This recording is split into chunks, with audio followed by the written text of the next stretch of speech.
ഒന്ന് ചിന്തിക്കാം. എന്താണ് ഈ കർമ്മയോധയിലേക്ക് ഇറങ്ങി ചിന്തിക്കുക എന്ന് പറയുന്നത്? നമ്മുടെ ജീവിതം തന്നെ കർമ്മങ്ങളുടെ ഒരു സാക്ഷ്യപത്രമാണെന്ന് നമുക്ക് വേണമെങ്കിൽ അഭിപ്രായപ്പെടാം. എല്ലാവർക്കും തന്നെ ഇൻസൈഡ് സോഴ്സിന്റെ മറ്റൊരു വീഡിയോയിലേക്ക് സ്വാഗതം.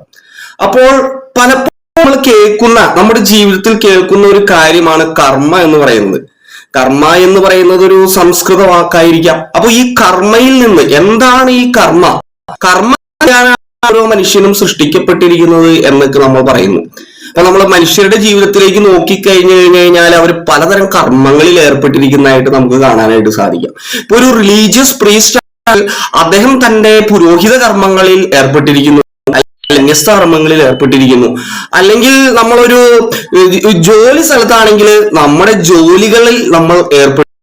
ഇപ്പൊ ഫാമിലിയിലാണെങ്കിൽ, കുടുംബത്തിലാണെങ്കിൽ കുടുംബത്തിൻ്റെതായിട്ടുള്ള കർമ്മങ്ങളിൽ ഏർപ്പെട്ടുകൊണ്ടിരിക്കുന്നു. ഒരു വിദ്യാർത്ഥി എടുത്തു നോക്കുകയാണെങ്കിൽ വിദ്യ അഭ്യസിക്കുന്ന കർമ്മം, ഒരു അധ്യാപകൻ എടുത്തു നോക്കുകയാണെങ്കിൽ വിദ്യ കൊടുക്കുന്ന കർമ്മത്തിലും ഏർപ്പെട്ടിരിക്കുന്നു.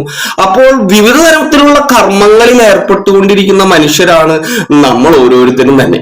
അപ്പോൾ ഈ കർമ്മങ്ങൾക്ക് അതിൽ തന്നെ എന്തെങ്കിലും ശക്തി ഉണ്ടോ? അത് നമ്മുടെ ജീവിതത്തെ ഇൻഫ്ലുവൻസ് ചെയ്യുന്നുണ്ടോ? അല്ലെങ്കിൽ നമ്മുടെ പാസ്റ്റ് ലൈഫിനെയും ഫ്യൂച്ചർ ലൈഫ് എന്ന് പറയുന്ന ഒരു കൺസെപ്റ്റ് വന്നിട്ട് അത് നമ്മളെ ഇൻഫ്ലുവൻസ് ചെയ്യുന്നുണ്ടോ? ഇതിനെന്തെങ്കിലും ജനറ്റിക് ഫാക്ടേഴ്സ് ഉണ്ടോ? അല്ലെങ്കിൽ സാഹചര്യങ്ങൾ നമ്മൾ ഇൻഫ്ലുവൻസ് ചെയ്യുന്നുണ്ടോ എന്നൊക്കെ കാര്യങ്ങളാണ് നമ്മൾ കൂടുതലായിട്ട് ഈ വീഡിയോയിൽ കണ്ടുകൊണ്ടിരിക്കുന്നത്. അതുകൊണ്ട് നിങ്ങൾ കീപ് വാച്ചിങ്. നമ്മൾ എന്താണ് നമ്മുടെ ലൈഫിൽ കർമ്മ എന്ന് പറയുന്നത്? കർമ്മ എന്ന് പറയുന്നത് ആക്ഷൻ. നമ്മൾ ചെയ്യുന്ന ആക്ഷനെയാണ് നമ്മൾ കർമ്മ എന്ന് പറയുന്നത്. ഫോർ എക്സാമ്പിൾ, ഒരു വ്യക്തി അദ്ദേഹത്തിന്റെ മുഴുവൻ ജീവിതം മറ്റു വ്യക്തികളുമായിട്ട് സൊസൈറ്റിയിൽ ജീവിക്കാതെ ഒരു കാട്ടിനുള്ളിൽ അകപ്പെട്ട് തന്റെ ജീവിതം മുഴുവൻ ആ കാടിനുള്ളിൽ ജീവിക്കുകയാണെങ്കിൽ അദ്ദേഹത്തിന് കർമ്മ ഉണ്ടാകുന്നുണ്ടോ എന്നുള്ളത് ഒരു ചോദ്യമാണ്. കാരണം അവിടെ മറ്റു വ്യക്തികൾ ആരും തന്നെ ഇല്ല, ഒരു സമൂഹം അവിടെ ഇല്ല. അദ്ദേഹം ചില കായ്ക്കനികളൊക്കെ പറിച്ച് അങ്ങനെ അദ്ദേഹത്തിന്റെ ജീവിതം മുന്നോട്ട് കൊണ്ടുപോവുകയാണെങ്കിൽ അവിടെ കർമ്മ ഉണ്ടാകുന്നുണ്ടോ എന്നുള്ളതാണ് ഒരു ചോദ്യം. അദ്ദേഹത്തിന് അവിടെ തികച്ചും ഒരു കർമ്മ ഉണ്ടാകുന്നില്ല എന്ന് തന്നെ നമുക്ക് പറയാം.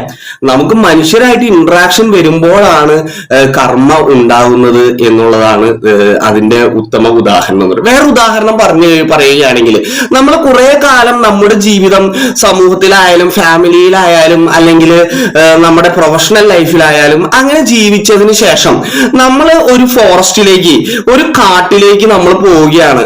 അവിടെ നമ്മൾ ഒറ്റയ്ക്കാണ്, അവിടെ കായ്കനികളും മറ്റും ഭക്ഷിച്ച് നമ്മൾ തന്നെ ഒറ്റയ്ക്ക് ജീവിക്കുകയാണ്. അപ്പോൾ നമുക്ക് അവിടെ കർമ്മ ഉണ്ടാകുന്നുണ്ടോ? അതാണ് മറ്റൊരു ചോദ്യം. അവിടെ നമുക്ക് കർമ്മ ഉണ്ടാകുന്നില്ല എന്ന് വേണമെങ്കിൽ പറയാം. പക്ഷെ നമുക്ക് അവിടെ മെമ്മറീസ് ഉണ്ട് എന്ന് നമുക്ക് പറയാം. അതായത് ജന്മനാ കാട്ടിൽ തന്നെ ജീവിക്കുന്ന ഒരു വ്യക്തിയും മറ്റു മനുഷ്യരുമായിട്ട് ഇന്ററാക്ഷൻ ഇല്ലാതെ ജീവിക്കുന്ന വ്യക്തിയും ചില കർമ്മങ്ങൾ സമൂഹത്തിൽ ചെയ്തതിനു ശേഷം കാട്ടിൽ വന്ന് ജീവിക്കുന്ന വ്യക്തിയും തമ്മിലുള്ള ഒരു അന്തരമാണ് ഇവിടെ നമ്മൾ ചിന്തിക്കുന്നത്. അതായത് നമ്മൾ നമ്മുടെ മെമ്മറീസിനെ ഫോം ചെയ്തു കഴിഞ്ഞു. അതായത് ഈ സമൂഹത്തിൽ ജീവിച്ച് കാട്ടിലേക്ക് വരുന്ന വ്യക്തി ഓൾറെഡി തന്നെ മെമ്മറീസിനെ ഫോം ചെയ്തു കഴിഞ്ഞു. ഇപ്പൊ നമുക്ക് ബുദ്ധന്റെ എക്സാമ്പിൾ എടുത്തു നോക്കുകയാണെങ്കിൽ, ശ്രീ ബുദ്ധ അദ്ദേഹത്തിന്റെ ജീവിതം ഒരു പാലസിനുള്ളിൽ വളരെയധികം ആർഭാടത്തോടെ ജീവിച്ചതിന് ശേഷം വൈവാഹികനായി മാറുകയും അദ്ദേഹം ഒരു കുടുംബത്തെ മുന്നോട്ട് കൊണ്ടുപോവുകയും അതോടൊപ്പം തന്നെ അങ്ങനെ ഒരു ജീവിതത്തിലൂടെ കടന്നു പോവുകയും ചില റിയാലിറ്റികൾ, മരണമെന്ന റിയാലിറ്റിയും ഓൾഡ് ഏജ് എന്ന റിയാലിറ്റിയും സിക്നസ് എന്ന റിയാലിറ്റിയും അദ്ദേഹത്തെ ജീവിതത്തെ കുറിച്ച് കൂടുതൽ ചിന്തിക്കാനായിട്ട് പ്രാപ്തനാക്കുകയും പിന്നെ ഒരു എലോൺ ലൈഫ് അദ്ദേഹം തിരഞ്ഞെടുക്കുകയും ചെയ്യുന്നുണ്ട്. ഇവിടെയും അദ്ദേഹത്തിന് തന്റെ മെമ്മറീസ്, ബുദ്ധയ്ക്ക് മെമ്മറീസ് ഉണ്ടായിരുന്നു. പാസ്റ്റ് കർമ്മ എന്ന് പറയുന്ന പാസ്റ്റ് ലൈഫ് ഒന്നല്ല, അദ്ദേഹത്തിന്റെ ലൈഫിൽ തന്നെ ഉണ്ടായിരുന്ന ആ ഒരു കർമ്മയെ കുറിച്ച് അദ്ദേഹത്തിന് മെമ്മറീസ് ഉണ്ട്. അദ്ദേഹം ചെയ്ത ആക്ഷൻസിനെ കുറിച്ച് അദ്ദേഹത്തിന് മെമ്മറീസ് ഉണ്ടായിരുന്നു. പക്ഷെ ആ മെമ്മറീസിലേക്കെല്ലാം അദ്ദേഹത്തിന് ഒരു പ്രോപ്പർ ആയിട്ടുള്ള ഒരു റിഫ്ലക്ഷൻ ഉണ്ടായിരുന്നു എന്നുള്ളതാണ് ഇവിടെ പ്രധാനമായിട്ടുള്ള ഒരു കാരണം. ആ ഒരു കാര്യമാണ്, ഈ റിഫ്ലക്ഷൻ ആണ് അദ്ദേഹത്തെ എൻലൈറ്റ്മെന്റിലേക്ക് നയിക്കുകയും ഈ സിദ്ധാർത്ഥനെ ബുദ്ധയാക്കി മാറ്റുകയും ചെയ്തതെന്ന് നമുക്ക് പറയാനായിട്ട് സാധിക്കും. അപ്പൊ എന്താണ് ഈ കർമ്മ എന്ന് പറയുന്നത്? അപ്പോ കർമ്മ എന്ന് പറയുന്നത് മറ്റൊന്നുമല്ല, നമ്മുടെ തന്നെ മെമ്മറീസിനെയാണ് നമ്മൾ കർമ്മ എന്ന് പറയുന്നത്. എങ്ങനെയാണ് ഈ മെമ്മറീസ് ഉണ്ടാകുന്നത്? ഇപ്പൊ ജൈനിസമായാലും ബുദ്ധിസമായാലും ഒക്കെ പറയുന്നത് ഈ കാർമിക് പാർട്ടിക്കിൾസ് എന്നാണ് അവരിതിനെ പറയുന്നത്. ഈ മെമ്മറീസിനെ ഒരു സ്പെസിഫിക് ആയിട്ട് നമ്മൾ പറഞ്ഞു കഴിഞ്ഞാൽ കഴിഞ്ഞാൽ ഇതിനെ കാർമിക് പാർട്ടിക്കിൾസ് എന്ന് പറയാം. ഈ മെമ്മറീസിനെ, ഈ കാർമിക് പാർട്ടിക്കിൾസ് ഫോം ചെയ്തു വരുന്നത് എങ്ങനെയാണ്? അത് നമുക്ക് സൊസൈറ്റിയുമായിട്ടുള്ള ഇന്ററാക്ഷൻ വഴിയായിട്ടാണ് ഫോം ചെയ്തു വരുന്നത്. നമുക്കറിയാം പല കൾച്ചറുകളിൽ ആളുകൾ പല രീതിയിലാണ് അവരുടെ ജീവിതം മുന്നോട്ട് കൊണ്ടുപോകുന്നത്. നമുക്കറിയാം യൂറോപ്യൻ കൾച്ചറിൽ എങ്ങനെയാണോ അവർ ജീവിതം മുന്നോട്ട് കൊണ്ടുപോകുന്നത്, അതുപോലെയല്ല ഇന്ത്യൻ കൾച്ചറിൽ നമ്മൾ നമ്മുടെ ജീവിതം മുന്നോട്ട് കൊണ്ടുപോകുന്നത് നമുക്ക് മനസ്സിലാവും. കാരണം യൂറോപ്യൻ കൾച്ചറിൽ ആളുകൾ അവരുടെ ജീവിതം മുന്നോട്ട് കൊണ്ടുപോകും കുറച്ചുകൂടെ ഒരു എന്താ പറയാ, കുറച്ച് നമ്മുടെ ഇന്ത്യൻ കൾച്ചർ വെച്ച് നോക്കുമ്പോൾ നമുക്കൊരു അഗ്രസീവായിട്ട് നമുക്കത് അനുഭവപ്പെടാം. അതായത് കുറച്ചുകൂടെ സെൽഫ് കോൺഫിഡന്റ് ആയിട്ട് അവർ ഫാദർ മദർ എല്ലാവരും ഈക്വൽസ് ആയിട്ട് കൺസിഡർ ചെയ്യുന്ന രീതിയിൽ മിസ്റ്റർ മിസ്സിസ് എന്നുള്ള രീതിയിലാണ് അഡ്രസ്സ് ചെയ്യുകയും മറ്റുമൊക്കെ ചെയ്യുന്നത്. We are equals, okay, shake hand ഒക്കെ കൊടുത്ത് വളരെ ഈക്വൽ ആയിട്ടുള്ള ഒരു ഷെയ്ക്ക് ഹാൻഡ് കൊടുത്തൊക്കെ ജീവിതത്തിൽ മുന്നോട്ട് കൊണ്ടുപോവുകയും സെൽഫ് കോൺഫിഡൻസ് കൂടുതൽ വർദ്ധിപ്പിക്കുക, അങ്ങനെയുള്ള കാര്യങ്ങൾക്ക് ഇമ്പോർട്ടൻസ് കൊടുക്കുന്ന ഒരു ഇൻഡിവിജ്വലിസ്റ്റിക് കൾച്ചറാണ് യൂറോപ്യൻ കൾച്ചർ. എന്നാൽ ഇന്ത്യൻ കൾച്ചറിലേക്ക് വരികയാണെങ്കിൽ ഇവിടെ ഒരു കളക്ടിവിസ്റ്റിക് കൾച്ചർ നമുക്ക് കാണാനായിട്ട് സാധിക്കും. അതായത് സർക്കിളിക്കാണ്, ഇൻഡിവിജ്വൽ ഒരു സർക്കിളിന്റെ ഉള്ളിലാണ്, ഫാമിലി ഉണ്ട്, അതില് മതമുണ്ട്, റിലീജിയൻ ഉണ്ട്, അങ്ങനെ പല കാര്യങ്ങള്, വാല്യൂ സിസ്റ്റം, അങ്ങനെ ട്രഡീഷൻ, അങ്ങനെയുള്ള ചില കാര്യങ്ങളുടെ ഉള്ളിൽ നിന്നുകൊണ്ടാണ് വ്യക്തി വളർന്നു വരുന്നത്. അതുകൊണ്ട് റെസ്പെക്ട് ടു എൽഡേഴ്സ്, അങ്ങനെയുള്ള കാര്യങ്ങൾ വളരെ ഇമ്പോർട്ടന്റ് ആയിട്ട് വരുന്നത്. എൽഡേഴ്സ് എന്ന് പറയുന്നത് ഒരിക്കലും ഈക്വൽസ് അല്ല, അവരെ നമ്മൾ ഭയഭക്തി ബഹുമാനത്തോടെ കാണണം എന്നുള്ള ആ ഒരു ട്രഡീഷണൽ രീതി, ഇത് വളരെ നല്ലൊരു രീതിയാണ്. പക്ഷേ ചില സമയങ്ങളിൽ ചില സാഹചര്യങ്ങളിൽ ചില ആളുകൾക്ക് ഇതുമായിട്ട് പൊരുത്തപ്പെടാനായിട്ട് ബുദ്ധിമുട്ടുണ്ടാവുന്നുണ്ട് ചില ഇൻഡിവിജ്വൽ ഡിസിഷൻസ് എടുക്കുന്ന കാര്യത്തിൽ. അപ്പോ ഇങ്ങനെ രണ്ട് രീതിയിലുള്ള കൾച്ചറുകളിൽ എങ്ങനെയാണ് ഈ കർമ്മ ഫോം ചെയ്യപ്പെടുന്നത് എന്നുള്ളതാണ് വളരെ ഇമ്പോർട്ടന്റ് ആയിട്ടുള്ള ഒരു കാര്യം. നമ്മൾ നമ്മുടെ കൾച്ചറൽ നോംസിനെ ബ്രേക്ക് ചെയ്യുമ്പോൾ അതിനെ ഒരു അബ്നോർമാലിറ്റി ആയിട്ട് സമൂഹം ചിലപ്പോൾ കണ്ടേക്കാം. അവൻ ഒരു എന്താ പറയാ വില്ലാളിയാണ്, അവൻ ഒരു റെവല്യൂഷണറി ആണ് എന്നൊക്കെ, അല്ലെങ്കിൽ അവളൊരു റെവല്യൂഷണറി ആണ്, അവളായിട്ട് ചിന്തിക്കാൻ എന്താ പറയാ ഡീൽ ചെയ്യാൻ പറ്റൂല, അങ്ങനെ പല രീതിയിലുള്ള ഇംപ്രഷൻസ് നമ്മളെ കുറിച്ച് നമ്മൾ ഈ ഒരു കൾച്ചർ ബ്രേക്ക് ചെയ്യുമ്പോൾ ആളുകൾ ഉണ്ടാക്കിയെടുക്കുന്നു എന്നുള്ളത് വളരെ ഇമ്പോർട്ടന്റ് ആയിട്ടുള്ള കാര്യമാണ്. പിന്നീട് ആളുകൾക്ക് ചിലപ്പോൾ റിയലൈസേഷൻ സംഭവിച്ച് അവരെ ആക്സെപ്റ്റ് ചെയ്തെന്ന് വരാം, പക്ഷെ ഇറ്റ് ടേക്സ് ടൈം. ഓരോ കൾച്ചറിലും കർമ്മ ഡിഫറെന്റ് ആണ് എന്നുള്ളത് വളരെ ഇമ്പോർട്ടന്റ് ആയിട്ടുള്ള കാര്യമാണ്. അനദർ എക്സാമ്പിൾ, ഇപ്പൊ ഒരു ചൂടുവെള്ളത്തിൽ ചാടിയ പൂച്ച ഈ വീണ്ടും പച്ചവെള്ളം കാണുമ്പോൾ അതിന് ഭയം ഉണ്ടാകുന്നു എന്നുള്ളത് വളരെ ഇമ്പോർട്ടന്റ് ആയിട്ടുള്ള കാര്യം. ഇപ്പൊ പച്ചവെള്ളം കണ്ടാലും അത് ചൂടുവെള്ളമാണെന്ന് പേടിച്ച് അതിൽ നിന്ന് പിൻവാങ്ങാനായിട്ടുള്ള സാധ്യത വളരെ കൂടുതൽ. കാരണം പൂച്ചയ്ക്ക് ഓൾറെഡി ചൂടുവെള്ളത്തിന്റെ ഓർമ്മ മനസ്സിൽ കിടക്കുന്നുണ്ട്. ഈ ചൂടുവെള്ളത്തിന്റെ ഓർമ്മ മനസ്സിൽ കിടക്കുന്നതുകൊണ്ട് പച്ചവെള്ളത്തെ പോലും അത് ചൂടുവെള്ളമായിട്ട് തെറ്റിദ്ധരിക്കാനായിട്ടുള്ള സാധ്യതയുണ്ട്. ഇപ്പോൾ എനിക്ക് അല്ലെങ്കിൽ മറ്റൊരു വ്യക്തിക്ക് എപ്പോഴും പോലീസിൽ നിന്ന് അനാവശ്യമായിട്ട് മർദ്ദനം ഏൽക്കേണ്ടി വന്ന ഒരു വ്യക്തിയാണെങ്കിൽ വീണ്ടും പോലീസുകാരെ കാണുമ്പോൾ the very sight of the policeman creates fear in me.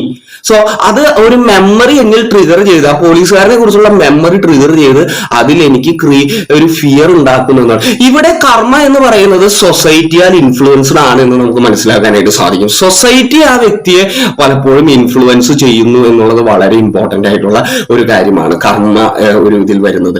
പിന്നെ വരുന്നത് ജനറ്റിക് ഫാക്ടേഴ്സ് ആണ്. ജനറ്റിക് ജീനിയോളജി എന്ന് പറയുന്നത് വളരെ ഇമ്പോർട്ടന്റ് ആയിട്ടുള്ള ഫാക്ടറാണ്. നമ്മുടെ പൂർവ്വപിതാക്കന്മാർ അങ്ങനെയുള്ള ആളുകളിൽ നിന്ന് നമ്മൾ ഇൻഹെറിറ്റ് ചെയ്ത ചില ക്വാളിറ്റീസ്, ചില അത് ചിലപ്പോ നമ്മളിൽ എന്താ പറയാ ഉറങ്ങിക്കിടക്കായിരിക്കും, പക്ഷെ ചിലപ്പോൾ സാഹചര്യം വരുമ്പോൾ അത് പുറത്തേക്ക് വരുന്ന രീതിയിൽ പ്രവർത്തിക്കുന്ന ചില കാര്യങ്ങളെയാണ് നമ്മൾ ജനറ്റിക് ഫാക്ടേഴ്സ് എന്ന് പറയുന്നത്. അപ്പൊ നമ്മൾ ഓൾ ടുഗദർ ഇതിനെ പറയുകയാണെങ്കിൽ കർമ്മയെ നമുക്ക് വേണമെങ്കിൽ വീണ്ടും സ്പെസിഫിക് ആയിട്ട് പറയുകയാണെങ്കിൽ കണ്ടന്റ് ഓഫ് കോൺഷ്യസ്നസ് എന്ന് നമുക്ക് പറയാനായിട്ട് സാധിക്കും. നമ്മുടെ കോൺഷ്യസ്നസ് എഴുതപ്പെട്ടിരിക്കുന്ന ഇതിന്റെ കണ്ടന്റ് അല്ലെങ്കിൽ അതിന്റെ ആകത്തുക അല്ലെങ്കിൽ അതിന്റെ സ്ക്രിപ്റ്റിനെ തന്നെ നമുക്ക് കർമ്മ എന്ന് പറയാനായിട്ട് സാധിക്കും. ഇത് പാസ്റ്റ് ലൈഫോ ഫ്യൂച്ചർ ലൈഫോ ആയിട്ട് ബന്ധമുണ്ട് എന്ന് പറയാനായിട്ട് അതിനുള്ള ആരും പാസ്റ്റ് ലൈഫിനെ നിന്ന് വന്നതായിട്ടോ ഫ്യൂച്ചർ ലൈഫിലേക്ക് പോയിട്ടായിട്ട് തെളിവുകളൊന്നുമില്ല. അതോടൊപ്പം തന്നെ അതിനെ പ്രൂവ് ചെയ്യാനായിട്ട് നമ്മുടെ മുന്നിൽ ഒന്നുമില്ല ഉള്ളത് കൊണ്ട് നമുക്കിപ്പോ പാസ്റ്റ് ലൈഫിലേക്ക് ഫ്യൂച്ചർ ലൈഫിലേക്ക് ഒന്നും പോകേണ്ട കാര്യമില്ല. അതായത് അയാളുടെ പാസ്റ്റ് ലൈഫ് അയാൾ ഇൻഫ്ലുവൻസ് ചെയ്യും, അപ്പൊ അതിലേക്കൊന്നും പോകേണ്ട കാര്യമില്ല. പ്രസന്റ് ലൈഫിനെ കോൺസെൻട്രേറ്റ് ചെയ്യുക എന്നുള്ളതാണ് വളരെ ഇമ്പോർട്ടന്റ് ആയിട്ടുള്ള ഒരു കാര്യം. അപ്പൊ ഇവിടെ നമ്മൾ നമ്മുടെ കണ്ടന്റ് ഓഫ് കോൺഷ്യസ്നെസ്സിനെ തിരിച്ചറിയുക എന്നുള്ളത് വളരെ ഇമ്പോർട്ടന്റ് ആയിട്ടുള്ള ഒരു കാര്യമാണ്. ഡെയിലി ലൈഫിൽ ആളുകൾ അവരുടെ ജീവിതം ഒരു ഹാബിറ്റിലൂടെ മുന്നോട്ട് കൊണ്ടുപോവുകയാണ്. ചിലപ്പോൾ ഒരു അഗ്രസീവ് സൈക്കിളിലൂടെ ആയിരിക്കും അവരുടെ ജീവിതം മുന്നോട്ട് കൊണ്ടുപോകുന്നത്. എല്ലാത്തിനും വളരെ ഇമ്പൾസീവ് ആയിട്ട് ഡിസിഷൻസ് എടുത്ത് അവരെ എല്ലാവരും അംഗീകരിക്കുന്നു, അവരെ എല്ലാവരും ആക്സെപ്റ്റ് ചെയ്യുന്നു. അപ്പൊ അവർക്ക് അതൊരു അതും പോസിറ്റീവ് റീഎൻഫോഴ്സ്മെന്റ്. ഇപ്പൊ നമ്മൾ ഹിറ്റ്ലറുടെ ലൈഫ് എടുത്ത് നോക്കുകയാണെങ്കിൽ ഹിറ്റ്ലർ ചെയ്യുന്ന എല്ലാ കാര്യങ്ങളും അപ്രീഷിയേറ്റ് ചെയ്യാനും അപ്രൂവ് ചെയ്യാനും ആളുകളെ അദ്ദേഹം അടിച്ചമർത്തി നിർത്തിയിട്ടുണ്ട്. അതുകൊണ്ട് തന്നെ അദ്ദേഹം അതിനെ വീണ്ടും വീണ്ടും ചെയ്യാനായിട്ട് ആ ഒരു അഗ്രസീവ് സൈക്കിളിലൂടെ അദ്ദേഹത്തിന്റെ ജീവിതം അദ്ദേഹത്തിന് മുന്നോട്ട് കൊണ്ടുപോയിക്കൊണ്ടിരിക്കുകയായിരുന്നു. അപ്പോൾ ഈ വിധത്തിൽ ഇപ്പൊ നമ്മുടെ ഒരു ഡെയിലി ലൈഫ് എടുത്ത് നോക്കുകയാണെങ്കിൽ കുറെ കാര്യങ്ങൾ സ്ട്രെസ് ആയിട്ടും ടെൻഷൻ ഡ്രിവൺ ആയിട്ട് നമ്മൾ കുറെ ഡിസിഷൻസ് എടുക്കുന്നുണ്ട്. ഇത് ചിലപ്പോൾ ഒരു അഗ്രസീവ് സൈക്കിളിന്റെ ഭാഗമായിട്ടാണോ എന്ന് നമ്മളെല്ലാവരും അങ്ങനെ ജീവിക്കുന്നതൊന്നല്ല. പക്ഷെ നമ്മൾ അതൊരു സെൽഫ് റിഫ്ലക്ട് ചെയ്താലേ നമുക്കത് മനസ്സിലാക്കാനായിട്ട് സാധിക്കുകയുള്ളൂ. അപ്പൊ നമ്മുടെ കർമ്മയെ അല്ലെങ്കിൽ നമ്മുടെ മെമ്മറീസിനെ മനസ്സിലാക്കണമെന്നുണ്ടെങ്കിൽ നമ്മൾ ഇവിടെ ചെയ്യുന്നത് ബുദ്ധയെ പോലെ ഒരു സെൽഫ് റിഫ്ലക്ഷൻ നടത്തുക എന്നുള്ളതാണ്. ഇപ്പൊ നമ്മൾ ബുദ്ധയെ പോലെ നമ്മുടെ പ്രൊഫഷണൽ ലൈഫോ ഫാമിലി ലൈഫോ എല്ലാം ഉപേക്ഷിച്ച് കാട്ടിലേക്ക് പോകണമെന്നൊന്നുമില്ല, അതിനർത്ഥമില്ല.